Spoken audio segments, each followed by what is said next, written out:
بسم اللہ الرحمن الرحیم۔ السلام علیکم ورحمۃ اللہ وبرکاتہ۔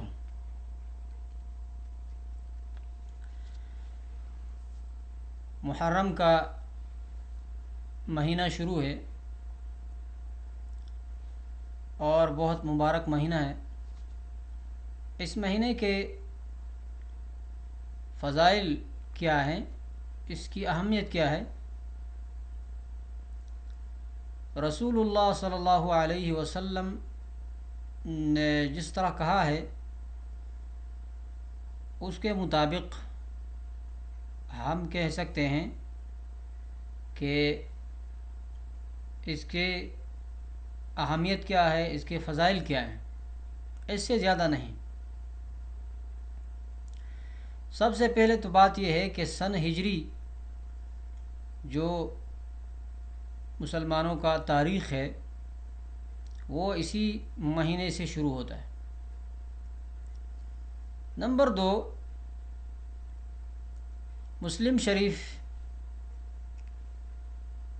کی حدیث ہے کہ رسول اللہ صلی اللہ علیہ وسلم نے فرمایا، افضل الصیام بعد رمضان شہر اللہ المحرم،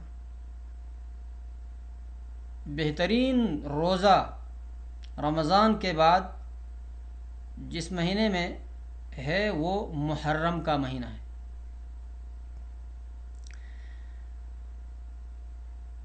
اور یہ مہینہ،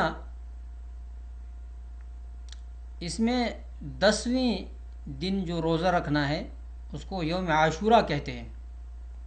رسول اللہ صلی اللہ علیہ وسلم جب مدینہ منورہ آئے تو یہود اسی دن روزہ رکھتے تھے، تو رسول اللہ صلی اللہ علیہ وسلم نے پوچھا اس کے بارے میں، تو انہوں نے کہا کہ یہ وہ دن ہے کہ اللہ تعالیٰ نے موسیٰ علیہ السلام کو فرعون سے بچایا تھا اور بنی اسرائیل کو، تو موسیٰ علیہ السلام نے یہ روزہ رکھا۔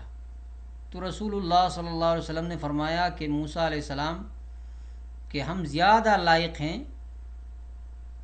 موسیٰ علیہ السلام کے ہم زیادہ قریب ہیں کہ ہم روزہ رکھیں۔ موسیٰ علیہ السلام نے یہ شکر کے لیے رکھا تھا اور ہم تعظیم کے لیے یہ رکھیں گے۔ یہ روایت بخاری شریف میں ہے۔ مسلم شریف میں ایک زیادت بھی ہے کہ فرعون اور آل فرعون اور اس کی قوم اسی دن جو ہے وہ دریا میں ڈوب گئے ہیں۔ اور امام احمد رحمہ اللہ میں یہ زیادت بھی ہے مسند احمد میں کہ نوح علیہ السلام کی کشتی جو ہے وہ جب جودی پہاڑ پہ رک گئی تھی تو یہ بھی محرم کا 10ویں محرم کا دن تھا۔ بہرحال تو نوح علیہ السلام نے یہ روزہ رکھا تھا۔ اس کے علاوہ اس کے فضائل میں رسول اللہ صلی اللہ علیہ وسلم نے فرمایا کہ احتسب علی اللہ ان یکفر السنۃ التی قبلہ، مجھے یقین ہے، اللہ تعالیٰ سے امید ہے کہ یہ 10ویں روزہ جو ہے یہ پچھلے ایک سال کی گناہ جو ہے وہ اس سے معاف ہوں گی۔ تو یہ روایت مسلم شریف میں ہے۔ تو بہت زیادہ اور بڑی فضیلت ہے محرم 10ویں محرم کا روزہ رکھنا۔ اور یہ بھی فرمایا رسول اللہ صلی اللہ علیہ وسلم نے کہ یہود 10ویں دن روزہ رکھتے ہیں اور ہمیں یہود کی مخالفت کرنی چاہیے، لہذا اگر میں آئندہ سال زندہ رہا تو میں 9ویں دن بھی رکھوں گا اور 10ویں دن بھی۔ لیکن سال آنے سے پہلے رسول اللہ صلی اللہ علیہ وسلم فوت ہوئے اور وہ حکم باقی رہا، تو اب طریقہ یہ ہے کہ 9ویں دن روزہ رکھیں اور 10ویں دن۔ دوسرا طریقہ یہ ہے کہ اگر 9ویں دن نہیں رکھا، 10ویں دن اور 11ویں دن رکھنا۔ اور ایک طریقہ یہ ہے کہ یہ تینوں جو ہے آپ رکھیں، لیکن ایک ضرور اس سے ملانا چاہیے تاکہ یہود کی مخالفت ہو جائے۔ یہی مختصراً محرم کا جو مہینہ ہے اس کے فضائل ہے اور اس کی اہمیت ہے۔ اس مہینے میں پہلے زمانے میں عرب جنگیں نہیں لڑتے تھے احترام کے لیے۔ اس کے علاوہ یہ مہینہ، اس میں عزاداری کرنا، اپنے آپ کو پیٹنا، چھریاں مارنا اور کربلا میں حسین رضی اللہ تعالیٰ عنہ شہید ہوئے تھے اس کی یاد منانا، یہ سب حرام کام ہے۔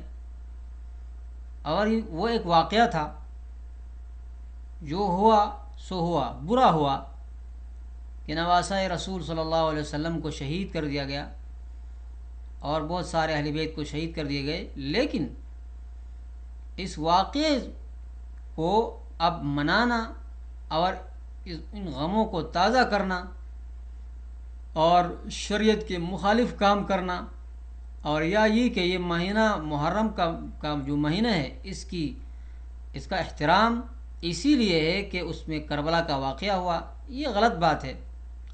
ایک واقعہ تھا، وہ ہوا، اچھا نہیں ہوا لیکن ہو گیا اور وہ شہید ہوئے، اللہ تعالیٰ نے ان کو بلند مقام دیا۔ لیکن ہمیں اب اس پہ ماتم کرنا اور خلاف شرع کام کرنا یہ غلط ہے، یہ مسلمانوں کا کام نہیں ہے۔ رسول اللہ صلی اللہ علیہ وسلم نے شہداء پہ کبھی ماتم نہیں کیا۔ کتنے لوگ شہید ہوئے؟ صحابہ کرام،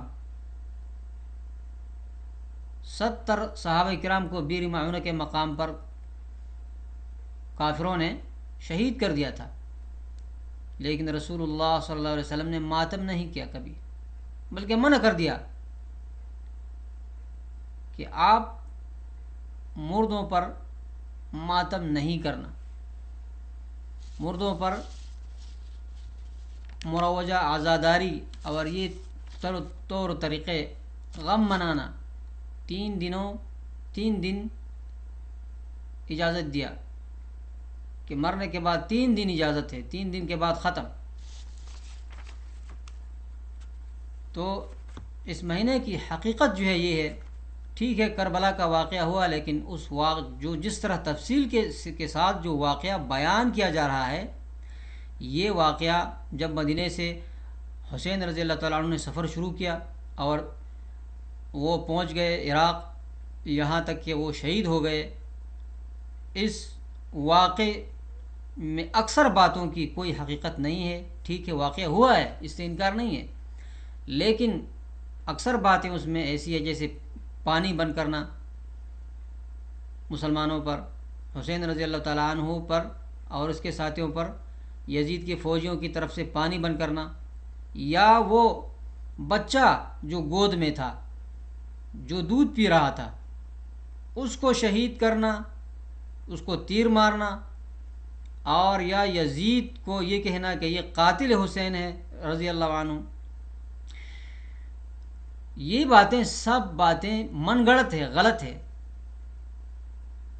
اور اس روایت میں 2 راوی ہے وہ جھوٹے ہیں جنہوں نے یہ واقعات بیان کر دیے ہیں، یا یہ کہ حسین رضی اللہ تعالیٰ عنہ کا سر عراق سے لے کر وہ شام گئے اور شام میں وہاں یزید کو انہوں نے سر دے دیا، یہ سب غلط باتیں ہیں اور جھوٹ ہے، اس کی کوئی حقیقت نہیں ہے۔